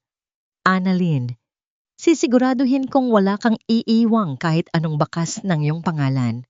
Magsasama-sama kayo ng tatay mo sa ilalim ng dagat. Ang boses ni Marco ay parang isang madilim na propesiya habang itinutulak niya si Annalyn patungo sa bukana ng Flight 773. Ang ulan ay malakas na humahampas sa katawan ng eroplano, lumilikha ng isang nakabibinging ritmo na tila bababala mula sa kalangitan. Nakasuot na si Annalyn ng kanyang uniforme ng kapitan, ngunit ang bawat butones nito ay tila mabigat na kadena na sumasakal sa kanyang leg. Ang kanyang mga kamay ay nanginginig habang hawak ang kanyang flight bag, hindi dahil sa lamig ng gabi, kundi dahil sa matinding puot na nananalatay sa kanyang mga ugat. Sa ibaba NG hagdan ng eroplano, nakita ni Annalyn si Maya. Ang bata ay yakap-yakap ng isang armadong tauhan ni Marco. Ang mga mata ni Maya ay namamaga sa kaiiyak at ang kanyang maliit na boses ay pilit na tumatawag sa kanyang ina. Ngunit ang tunog nito ay nalulunod sa ugong ng mga makina ng ibang eroplano sa paligid. Mama, ayaw ko rito. Mama, ang bawat sigaw ni Maya ay parang isang matalim na pako na ibinabaon sa puso ni Annalyn. Gusto niyang tumalon mula sa eroplano. Gusto niyang sugurin ang mga tauhan ni Marco. Ngunit ang dulo ng baril na nakatutok sa kanyang likuran ay nagpapaalala sa kanya ng malupit na katotohanan. Isang maling galaw at mawawala ang kanyang anak. Sakay na, Annalyn. Huwag mong paghintayin ang kamatayan. Bulong ni Marco bago siya pilit na isinakay sa loob. Pagpasok sa cockpit, ang amoy ng luma at amag na kable ay sumalubong sa kanya. Ang mga panel ay puno ng alikabok at ang ilang mga indicator ay kumukurap-kurap na tila ba huling hininga ng isang naghihingalong nilalang. Umupo si Annalyn sa pilot's seat. Ang bawat switch na kanyang hinahawakan ay tila ba nagbibigay ng kuryente ng takot sa kanyang mga daliri. Alam niya ang bawat depekto ng eroplanong ito. Alam niyang ang hydraulic system ay sadyang ni manipula. Sa cabin, marangyang nakaupo si Clara at Marco. Ang babae ay abala sa pag-aayos ng kanyang alahas, habang si Marco ay nagbubukas ng isang bote ng champagne. Tila ba ipinagdiriwang na nila ang kanilang kaligtasan. Wala silang kaalam-alam na ang aliping pilotong ito ay may hawak na alas na hindi nila inaasahan. Flight 773, you are cleared for takeoff. Ang boses mula sa control tower ay narinig sa headset ni Annalyn. Hindi yun boses ng isang estranghero. Iyon ang boses ni Captain Ramirez, isang hudyat na nagsasabing ang lahat ay nakaplano na sa ibaba. Sinimulan ni Annalyn ang engine start sequence. Ang panginginig ng buong katawan ng eroplano ay ramdam niya hanggang sa kanyang mga buto. Ang bawat dagundong ng makina ay tila ba unggol ng isang halimaw na handang lumamon. Habang tumatakbo ang eroplano sa runway, nakita ni Annalyn ang refleksyon ng kanyang sarili sa windshield. Ang kanyang mga mata ay hindi na puno ng luha. Ang mga ito ay naging kasing talas ng kidlat. Patawad, Maya. Gagawin ito ni Mama para sa ating kalayaan, bulong niya sa sarili, habang itinutulak ang throttle forward. Ang pag-angat ng eroplano sa gitna ng bagyo ay tila isang pakikipagbuno sa kamatayan. Ang bawat pagtama ng hangin sa mga pakpak ay lumilikha ng tunog na tila ba napupunit na yero. Sa loob ng cabin, nagsimulang makaramdam ng takot si Clara nang ang eroplano ay dumaan sa isang matinding turbulence. Marco! Bakit ganito kalakas ang alog? Sabihan mo ang babaeng yan na ayusin ang paglilipad. Sigaw ni Clara, ang kanyang baso ng champagne ay nahulog at nabasag sa sahig. Hindi sumagot si Marco. Ang kanyang muka ay nagsisimulang mamutla habang nakikita ang usok na lumalabas mula sa gilid ng kanang pakpak. Sa loob ng cockpit, ang mga alarm ay nagsimulang tumunog. Isang matinis at paulit-ulit na tunog na nagpapahiwatig ng engine fire. Ang pula at dilaw na ilaw sa panel ay nagmistulang isang madugong dekorasyon sa gitna ng kadiliman. Ang altitude indicator ay mabilis na bumababa. Annalyn, anong nangyayari? Ayusin mo ito. Sigaw ni Marco habang pilit na binubuksan ang pinto ng cockpit. Lumingon si Annalyn ng bahagya. Ang kanyang muka ay nababanaagan ng pula mula sa mga babalang ilaw. Isang mapait at matapang na ngiti ang sumilay sa kanyang mga labi. "This is your captain speaking, Marco," malamig na sabi ni Annalyn. "Nakalimutan mo yata ang itinuro sa akin ng tatay ko. Ang isang pilotong wala nang mawawala ay mas mapanganib kaysa sa bagyo. Welcome to your final flight." Biglang namatay ang lahat ng ilaw sa loob ng eroplano. Ang tanging maririnig ay ang sipol ng hangin sa labas at ang malakas na pagtibok ng puso ni Annalyn. Ang eroplano ay biglang tumagilid ng matindi at ang amoy ng nasusunog na gasolina ay nagsimulang pumasok sa loob ng cabin. Mula sa bintana, nakita ni Annalyn ang isang mabilis na pagbulusok patungo sa madilim na karagatan. Sa gitna ng kaguluhan, may isang bagay na biglang sumabog sa likurang bahagi ng eroplano. Ang lugar kung nasaan ang mga ilegal na kemikal. "Iligtas mo kami, Annalyn, pakiusap. Ibibigay ko sa iyo ang lahat. Ibabalik ko sa iyo si Maya. Huwag mo lang kaming hayaang mamatay." Ang boses ni Marco ay hindi na ang boses ng isang aroganteng asawa. Ito ay boses ng isang duwag na nanginginig sa harap ng kamatayan. Nakaluhod siya sa pagitan ng upuan ng cockpit. Ang kanyang mga kamay ay mahigpit na nakakapit sa balikat ni Annalyn. Tila ba ang babaeng dati niyang tinawag na basura ang tanging angkla niya sa mundong ito. Ang amoy ng takot ay humahalo sa amoy ng usok at sunog na kable na ngayon ay bumabalot sa buong cockpit. Sa labas ng bintana, ang dilim ng gabi at ang bagsik ng bagyo ay tila nagkakaisang lakas para lamunin ang Flight 73. Ang bawat kidlat na gumuguhit sa langit ay nagbibigay ng panandaliang liwanag sa mukha ni Annalyn. Isang mukhang kasing tigas ng bato, walang bakas ng takot, tanging isang malamig na determinasyon. Ang kanyang mga kamay ay matatag na nakahawak sa control wheel. Pilit na nilalabanan ang bawat pag-alon ng eroplano sa gitna ng turbulence. Nararamdaman ni Annalyn ang bawat panginginig ng bakal sa ilalim ng kanyang mga palad. Ang hydraulic pressure ay mabilis na naglalaho. Tila ba ang dugo ng eroplanong ito ay unti-unti nang nauubos. Isang malakas na tunog ng pagkapunit ng metal ang narinig mula sa likuran. Ang kargamento ng mga chemical ay nagsisimulang sumabog dahil sa init ng apoy sa makina. Bakit ang lalaking ito, na nagnakaw ng 10 taon ng aking buhay, ay sa akin pa rin humihingi ng kaligtasan? Bakit kailangang ang aking mga pakpak ang magsalba sa taong bumasag sa aking mga pangarap? Bitawan mo ako, Marco. Malamig na utos ni Annalyn, hindi man lang tinitingnan ang asawa. Ang mga kamay na ito ay para sa pagliligtas ng mga buhay, hindi para sa paghawak sa isang katulad mo. "Marco, tulungan mo ako!" Sigaw ni Clara mula sa cabin. Ang babae ay nakahandusay sa sahig. Ang kanyang marangyang alahas ay nagkalat at ang kanyang muka ay punong-puno ng luha at dumi. Ang bawat pagtagal ng eroplano ay nagtatapon sa kanya sa kung saan saang sulok. Tila ba ang kapalaran mismo ang nagpaparusa sa kanyang katawan. Bumalik ang alaala ni Annalyn sa kanyang ama.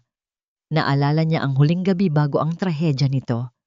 Sabi ni Eduardo, "Annalyn, ang tunay na piloto ay hindi sinusukat sa galing ng kanyang paglipad, kundi sa kanyang tapang na panatilihing ligtas ang lahat, kahit ang mga taong hindi nararapat." Isang matinding labanan ang nagaganap sa loob ng dibdib ni Annalyn.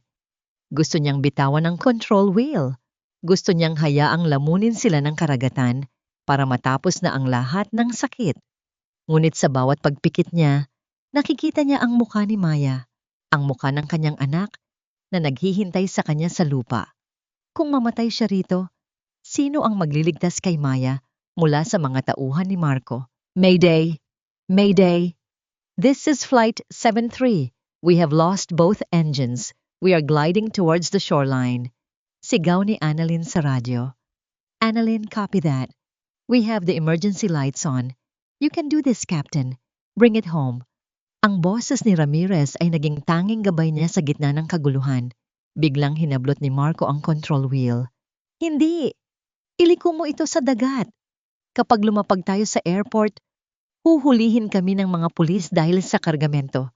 Iliko mo ito, Annalyn. Baliw ka na ba, Marco? Mamatay tayong lahat kapag ginawa ko yan. Sigaw ni Annalyn.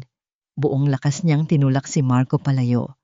Ang siko ni Annalyn ay tumama sa mukha ni Marco, dahilan upang mapaatras ang lalaki at tumama ang ulo sa matigas na kanto ng radyo panel. Nawalan ng malay si Marco. Sa sandaling iyon, si Annalyn na lang ang natitira. Ang eroplano ay wala na halos taas. Ang tunog ng hangin na humahampas sa windshield ay tila isang malakas na sipol ng kamatayan. Nakita niya ang mga ilaw ng runway sa malayo, maliit na mga tuldok ng pag-asa sa gitna ng kadiliman. Kayang-kaya ko ito. Para kay Maya, para kay Papa. Mahina niyang bulong habang maingat na inihahanda ang eroplano para sa paglapag. Ngunit bigla niyang narinig ang kakaibang kalansing ng bakal. Mabilis niyang sinuri ang mga instrumento at doon niya natuklasan ang problema. Hindi bumaba ng maayos ang isang bahagi ng landing gear. Napahigpit ang kanyang hawak sa manibela. Delikado ang paglapag na naghihintay sa kanya. Kailangan niyang umasa sa kanyang kasanayan at lakas ng loob upang mailapag ng ligtas ang eroplano sa kabila ng panganib. Ang eroplano ay humalik sa semento nang may matinding lakas. Ang tunog ng pagkakiskis ng metal sa runway ay lumikha ng mga dambuhalang talsik ng apoy na tumatanglaw sa madilim na gabi. Ang buong katawan ng eroplano ay tila niyayanig ng isang dambuhalang lindol. Si Annalyn ay nakakapit ng mahigpit. Ang kanyang mga braso ay tila bibigay na sa bigat ng puwersa. Nang tumigil ang eroplano, ang katahimikan ay naging masakit sa tenga. Usok na lang ang makikita sa paligid. Dahan-dahang iminulat ni Annalyn ang kanyang mga mata. Puno siya ng sugat. Ang kanyang uniforme ay punong-puno ng dugo. Ngunit buhay siya. Lumingon siya sa likod. Nakita niya ang mga pulis at bumbero na mabilis na papalapit. Nakita rin niya si Marco at Clara na ngayon ay wala ng malay at dugo ang nakahandusay. Ay isang pamilyar na sasakyan ang huminto sa gilid ng runway. Bumaba si Captain Ramirez at sa kanyang tabi ay ang isang maliit na batang babae na tumatakbo patungo sa eroplano. Mama! Mama! Naramdaman ni Annalyn ang pag-agos ng luha na hindi niya napigilan sa loob ng maraming taon. Ang kanyang puso ay tila isang ibong muling nakalaya mula sa hawla. Ngunit bago niya mayakap ang anak, nakita niya ang isang tauhan ni Marco na nakatago sa dilim. May hawak na baril at nakatutok kay Ramirez at Maya. Ang laban ay hindi pa pala tapos. Ang mga lihim na kargamento sa likod ng eroplano ay nagsisimulang maglabas ng isang kakaibang kulay ng usok. Isang panganib na mas malaki kaysa sa pagsabog ng makina. Huwag kang lalapit, Maya! Takbo! Lumayo kayo sa eroplano! Ang sigaw ni Annalyn ay tila isang huling hininga ng babala na umalingaw-ngaw sa gitna ng naglalagablab na runway. Kahit nanghihina ang kanyang mga binti, kahit ang dugo ay dahan-dahang gumuguhit mula sa kanyang noo patungo sa kanyang mga mata, pinilit ni Annalyn na bumaba mula sa cockpit. Ang amoy ng nakalalasong usok mula sa mga kemikal ay nagsisimulang sumulasok sa hangin. Isang dilaw na hamog na tila kamatayan na gumagapang sa semento. Nakita niya ang tauhan ni Marco na lumabas mula sa anino ng isang truck ng bumbero. Ang baril nito ay nakatutok sa direksyon ni Captain Ramirez na kasalukuyang protektado, si Maya. Ngunit bago pa man makakalabit ang gatilyo, isang malakas na bugso ng hangin at usok mula sa sumasabog na pakpak ng eroplano ang bumulaga sa lahat. Ang tunog ng pagguho ng mga metal na bahagi ng Flight 703 ay tila isang dambuhalang hayop na naghihingalo. Sa gitna ng kalituhan, mabilis na kumilos ang mga otoridad. Ang tauhan ni Marco ay napalibutan ng mga pulis. Ang kanyang baril ay binitiwan niya nang maramdaman ang lamig ng rehas na naghihintay sa kanya. Wala nang kawala. Ang kadiliman na binuo ni Marco ay unti-unti nang tinatapos ng liwanag ng mga sirena. Dahan-dahang lumabas si Marco mula sa wasak na pinto ng cabin, gapang-gapang sa semento, habang pilit na humihinga. Ang kanyang mamahaling suit ay punong-puno na ng dumi at dugo. Ang kanyang muka ay hindi na maipinta sa tindi ng sakit at takot. Kasunod niya si Clara na ang tanging hawak ay isang bag ng mga alahas na ngayon ay nagkalat na sa sahig, mga batong walang halaga sa harap ng kamatayan. Iligtas niyo ako, Annalyn. Tulungan mo ako. Ang nanginginig na pagsusumamo ni Marco. Tumayo si Annalyn nang matuwid sa harap nila. Sa kabila ng kanyang mga sugat, ang kanyang tindig ay tila isang reynang muling nabawi ang kanyang trono. Tiningnan niya si Marco ng may malalim na habag, hindi dahil mahal pa niya ito, kundi dahil nakikita niya ang isang taong tuluyan ng kinain ng sariling kasamaan. Tapos na ang paglipad mo sa kasinungalingan, Marco. Malamig na sabi ni Annalyn. Ang langit ay hindi para sa mga taong marumi ang puso. Ngayon, harapin mo ang lupang pilit mong ipinapakain sa akin. Dumating ang mga awtoridad at agad na isinama sina Marco at Clara para sa investigasyon. Ang paulit-ulit na pagtanggi ni Clara ay halos hindi na marinig sa gitna ng ingay ng mga bomberong abala sa pagkontrol sa apoy. Samantala, si Doña Elena ay nakatayo sa di kalayuan, bakas ang matinding pagkabigla sa kanyang muka. Nakakalat sa sahig ang ilan sa kanyang mga gamit habang walang magawa niyang pinagmamasdan ang pagguho ng mundong matagal niyang pinanghawakan. Ang kahihiyan ay tila isang mabigat na kumot na bumalot sa matanda. Isang parusa na mas masakit pa sa kamatayan para sa isang taong mapagmataas. Naramdaman ni Annalyn ang isang maliit na kamay na yumakap sa kanyang binti. Tumingala siya at nakita ang mukha ni Maya. Ang bata ay umiiyak, ngunit ang mga mata nito ay puno ng paghanga at pagmamahal. Mama, ang galing mo po. Lumipad ka po sa langit, bulong ni Maya. Binuhat ni Annalyn ang anak, isinandal ang kanyang muka sa maliit na balikat nito. Ang bango ni Maya ay tila isang gamot na nagpatigil sa lahat ng hapdi ng kanyang mga sugat. Sa sandaling iyon, ang lahat ng hirap, ang lahat ng pangaalipusta, at ang 10 taon ng pagtitiis ay tila naglaho. Ang tanging mahalaga ay ang init ng yakap ng kanyang anak. Wala na, Maya. Hindi na tayo muling lalakad sa putik. Tayo naman ang lilipad ngayon. Bulong ni Annalyn habang ang kanyang mga luha ay malayang dumadaloy, hinuhugasan ang bawat bakas ng dumi sa kanyang mukha. Lumapit si Captain Ramirez at ipinatong ang kanyang kamay sa balikat ni Annalyn. Nagawa mo, Captain? Ang tatay mo ay siguradong nakangiti ngayon. Ipinakita mo kung ano ang tunay na lakas ng isang piloto at ng isang ina. Habang ang araw ay dahan-dahang sumisikat sa dulo ng runway, ang Flight 73 ay isa na lamang tumpok ng sunog na bakal. Ngunit para kay Annalyn, iyon ang huling bakas ng kanyang lumang buhay. Ang bawat sikat ng liwanag ay tila isang pangako ng bagong simula. Ang kumpanya ay maibabalik sa kanya, ang kanyang pangalan ay malilinis, at ang katarungan ay tuluyan ng nakamit. Ngunit higit sa lahat, ang kanyang mga pakpak ay hindi na muling mababali dahil ang isang inang natutong lumipad mula sa abo ay hinding-hindi na muling matatakot sa anumang bagyo.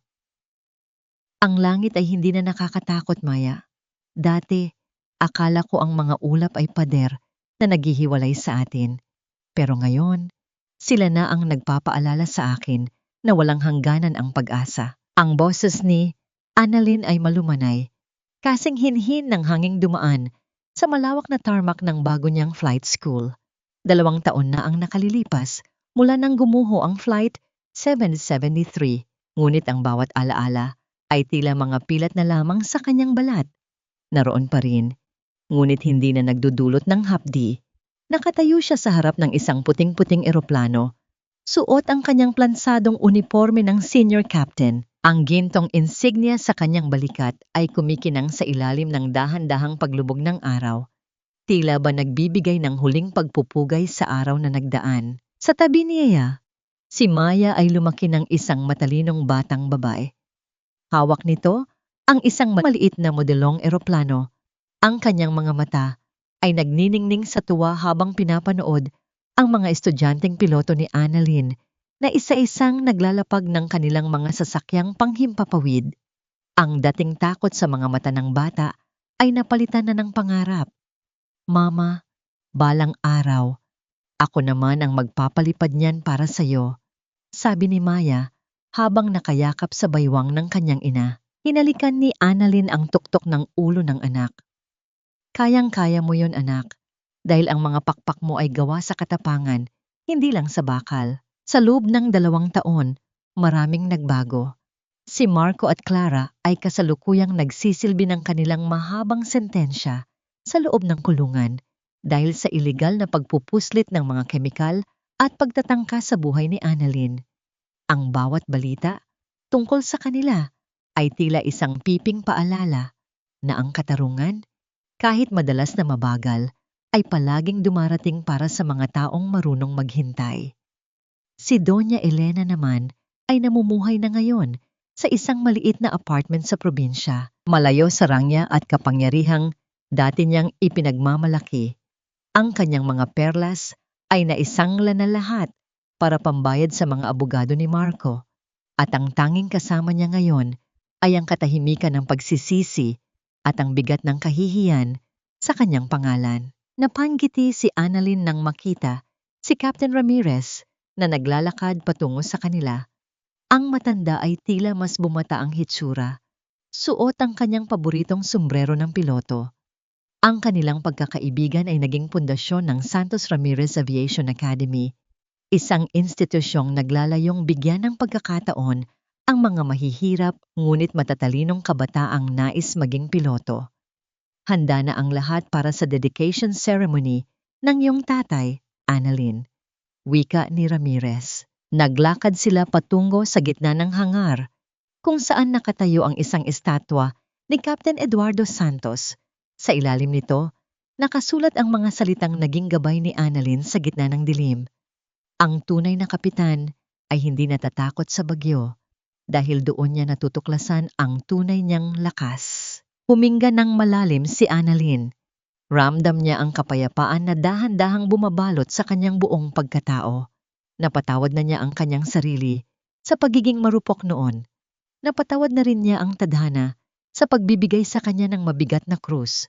Ang puot na dati ay sumasakal sa kanyang liig ay pinalitan na ng isang matinding pasasalamat. Kung hindi dahil sa putik na kanyang nilakaran, hindi niya malalaman kung gaano kasarap ang muling makatapak sa malinis na langit. Ang bawat pilat sa kanyang mga kamay, ang bawat kalyo mula sa pagiging katulong, ay itinuturing na niyang mga mapa ng kanyang tagumpay. Hindi na siya ang Annalyn na biktima ng pang-aapi. Siya na si Captain Annalyn Santos, ang babaeng natutong lumipad gamit ang mga pakpak na gawa sa pag-asa at pagpapatawad. Habang ang huling sinag ng araw ay naglalaho sa abot-tanaw, muling tumingin si Annalyn sa itaas. Nakita niya ang isang eroplanong malayang bumabaybay sa ulap. Isang tahimik na panalangin ang namutawi sa kanyang mga labi. Wala nang tanikala, wala nang kulungan. Ang tanging natitira ay ang malawak na kalangitan at ang pangako ng isang bukas na puno ng liwanag. Dahil sa dulo ng bawat luha, may isang bahagharing naghihintay, at sa dulo ng bawat pagbagsak, may isang muling paglipad na mas matayog at mas matatag.